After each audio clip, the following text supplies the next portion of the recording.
Kimse bir şey demiyor. Biz geçen rahmetli.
Aynen öyle. Tutmanız lazım.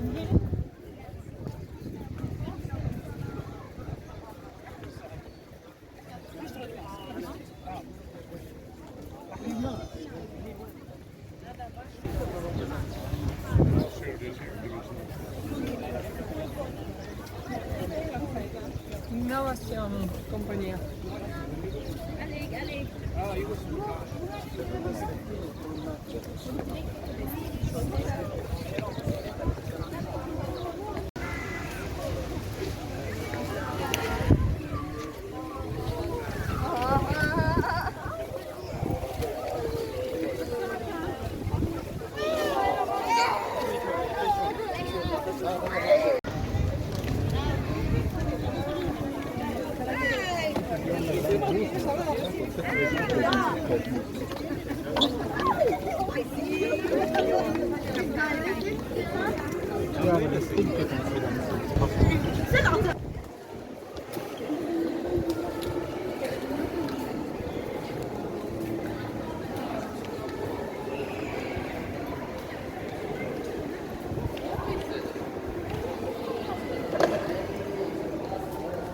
La mosquée bleue est sans aucun doute la mosquée la plus connue d'Istanbul.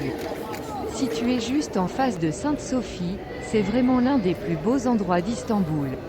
Un symbole de la ville avec ce mélange omniprésent d'Occident et d'Orient, la mosquée bleue est réputée pour son architecture remarquable. Elle présente un mélange harmonieux de style byzantin et ottoman, avec ses dômes imposants, ses minarets élancés et ses façades richement ornées. C'est une véritable œuvre d'art architectural qui vaut la peine d'être admirée. La mosquée bleue a été construite au XVIIe siècle, pendant le règne du sultan Ahmed Ier. Elle est l'un des chefs-d'œuvre de l'Empire ottoman et représente une époque importante de l'histoire d'Istanbul. Visiter la mosquée bleue d'Istanbul est l'un des moments forts d'un séjour à Istanbul. Elle est magnifique de l'extérieur, mais aussi de l'intérieur.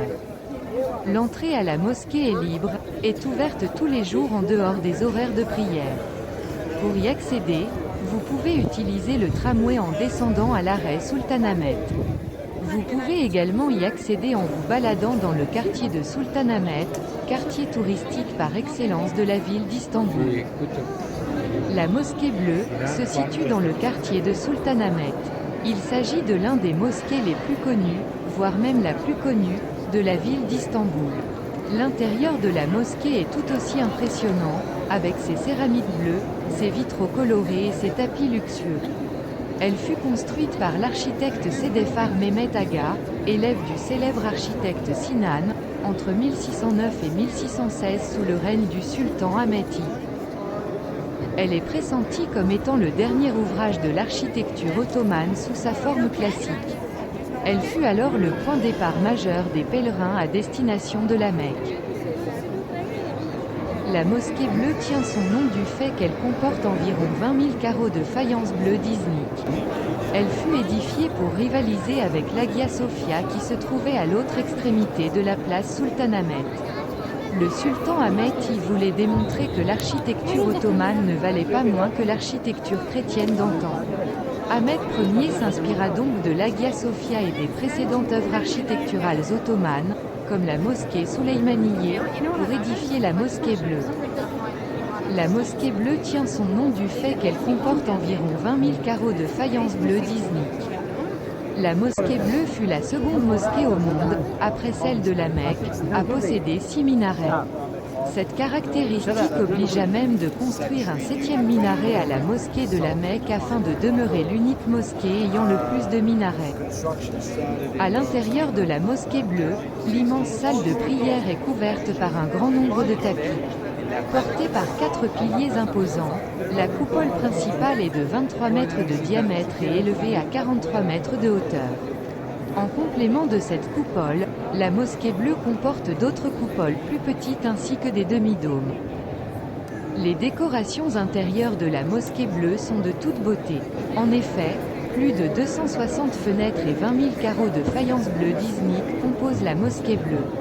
Autre pièce centrale de l'intérieur de la mosquée est le mihrab, niche indiquant la direction de la Mecque vers laquelle les musulmans doivent se tourner pour prier. It's not hardcore, so you can't destroy or you can't change everything. Because if I say something wrong, for example, I'm recycling something from the Quran. When I did something wrong, say something wrong, probably another Muslim people will understand that and they will say to me, you like said wrong, change this. This is the correct one. So that's why you can't change it. That's why we're saying the Quran unchanged, and define it. So the message didn't change. So that's why we don't have any.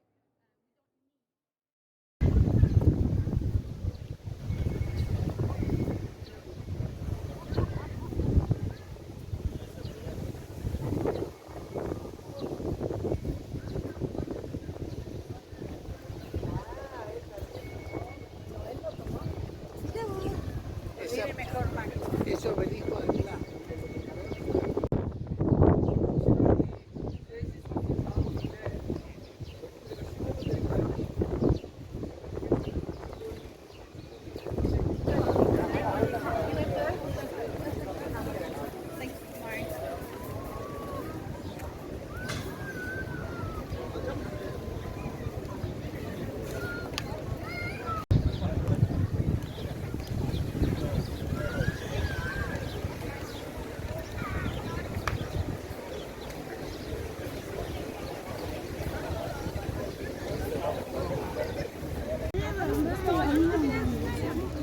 Sen hiç verin.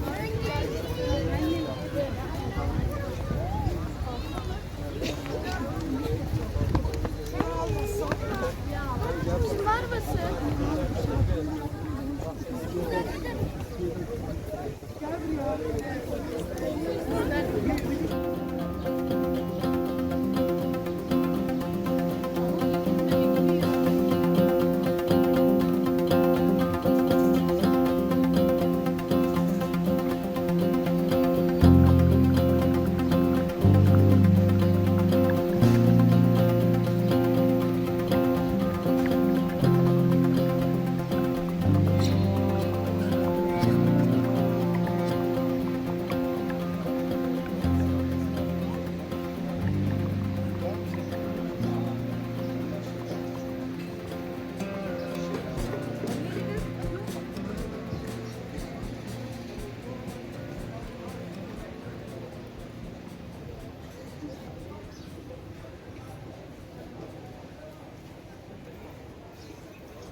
Open that up.